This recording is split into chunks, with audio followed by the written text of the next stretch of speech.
In this unit, we're going to look at probability distributions. It's here that we really get to see how much the areas of probability and statistics overlap. So the phrase probability distribution is really just a way to talk about organizing a list of probabilities. It's essentially the distribution of probabilities of all possible outcomes of an event or an experiment. The distribution can involve outcomes with equal or different likelihoods. Before we talk about types of probability distributions, I wanted to talk about types of random variables that we can have. So our first type of random variable is the discrete random variable, and for this all our values are going to be integers. We're going to have distinct values that are separate from each other. So for example, if we're looking at number of people or number of days, distinct objects would be an example of a discrete random variable. The second type of variable is the continuous random variable, and values of this type of variable are going to be continuous, so all real numbers. So for example, things like height, weight, length are examples of continuous random variables. So in this unit, we're going to be looking at a variety of probability distributions. The first one we're looking at is the uniform distribution, and that is a distribution of probabilities with equally likely outcomes. So this is the simplest type of distribution. So the uniform random variable with n outcomes, the probability of it happening is just going to be 1 over n. Okay, so let's look at an example. We want to determine the probability distribution for the order of presentations in a class of 5. So you have a class of 5 people, and each person is going to present in a particular order, and we just want to figure out what the probability distribution for the order is. Okay, so I'm going to start by making a table.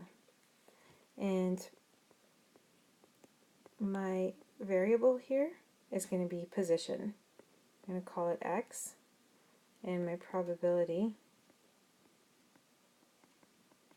is going to be p of x. So here my position is what kind of variable? It's going to be a discrete variable, because you can't be in position 1.5 or 2.7. So our possible position values are 1, 2, 3, 4, 5. So the probability of being in the first position is going to be 1 out of 5. And the second position is going to be the exact same. Third, 1 out of 5.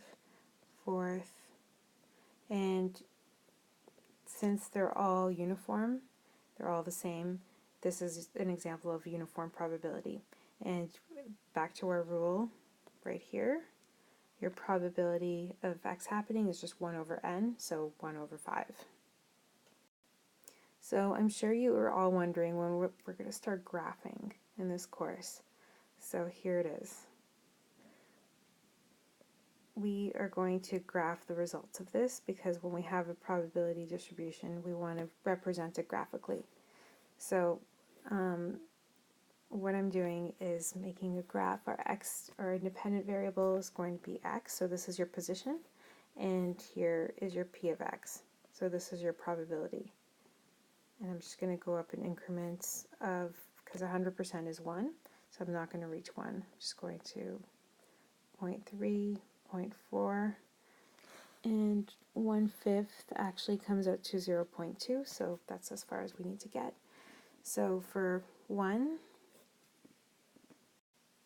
it just reaches up to 0.2 and stops there.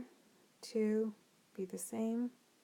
3, 4, and 5. These are supposed to reach the exact same height, so if it doesn't, I'm sorry.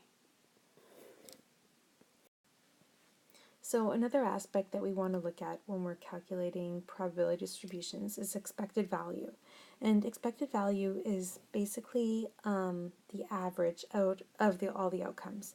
So when we're looking at the probabilities, you're kind of taking a long-term average of your probabilities, of all your probabilities. So for your uniform distribution, your expected value is represented e of x. We're going to add up your x value times your probability. And so you're doing that for the number of variables that you have. So if we remember sigma notation, this just means that from I, which is goes from 1 to n, so it's just going to cycle. If n is 3, it's just going to be 1, 2, 3. So you're going to have 3 sums. It's just going to be x times your probability. So let's do an example. Consider a game in which you roll a single die. If you roll an even number, you gain that number of points, and if you roll an odd number, you lose that number of points. So in part A, we want to show the probability distributions of points in this game. Let's do that first. Okay, so for part A, I've made our lives a little bit easier by making this chart. So we're looking at number on the die. We have 6 options. So 1, 2, 3, 4, 5, 6. And how many points do you get? If you get a 1, you lose that number of points, so you're getting -1. For 2, you're gaining 2. 3, you're losing 3 because it's odd. 4, you're gaining 4, -5, and 6. And the probability of rolling a 1, 1 out of 6. Probability of rolling a 2, same. And obviously this is a case of uniform distribution. Part B asks, what is the expected number of points per roll? So we're looking for our expected value, so e of x. And if we remember, it's going to be your x, so in this case the first one is -1, times your probability. And we're adding it from 1 to 6. So your n value is 6 in this case. And then your third x value is -3 and 4,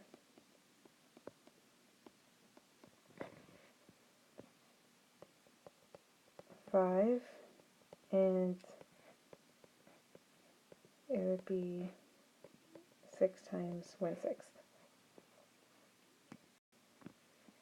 Okay, so this equals, I'm just going to factor out a 1/6 because it's common in each, and then we just get this in the brackets. And if you calculate that, it's going to come out to 0.5. So realistically, what does that value mean? It just means that the score would average out to 0.5 points per roll. So part C asks, is this a fair game, and why? Okay, so based on our game project from last unit, you know that your expected value for a fair game would be 0. So what that means is that your number of points gained and lost are equal. So it's not rigged in any way. In this case, it's 0.5, so that means on average you're rolling 0.5. You're gaining 0.5 points per roll. So that means that your chances of winning are higher than losing. So this is not a fair game. Now let's do an example with continuous variables. A summer camp has 7 4.6 meter canoes, 10 5-meter canoes, 4 5.2 meter canoes, and 4 6.1 meter canoes. Canoes are assigned randomly for campers going on a canoe trip. Part A, we want to show the probability distribution for the length of an assigned canoe. And then part B, we want to figure out the expected length of an assigned canoe. So our variable here is the length of a canoe, which is a continuous variable. And we're going to call that x. So first one we have 4.6, that's our first length of canoe. And our probability of getting a 4.6 meter canoe is, since we have 7, it's going to be 7 out of the total, which is 25. And second type of canoe is the 5-meter canoe, when we have 10 out of the total 25 canoes. Our third type of canoe is 5.2-meter canoes. And how many do we have of that? 4 out of 25. And our last canoe, 6.1 meters, and again we have 4 out of 25.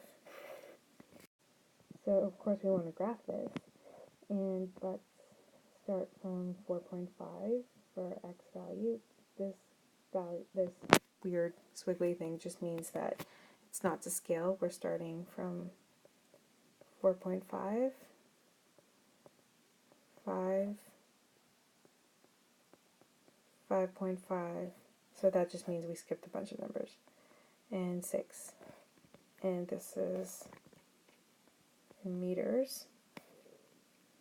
And this is just our x value, which is the length of our canoe. And now we want to graph on our dependent variable, our probability. And it's going to be 0.1, 0.2,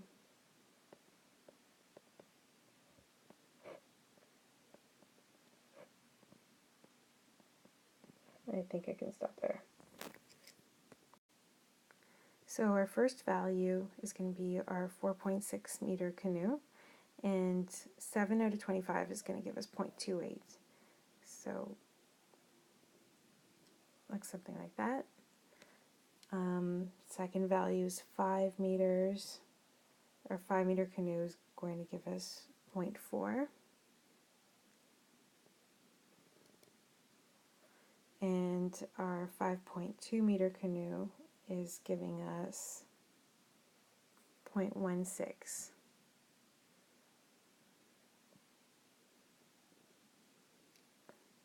So approximately there. 6.1 is giving us the same value.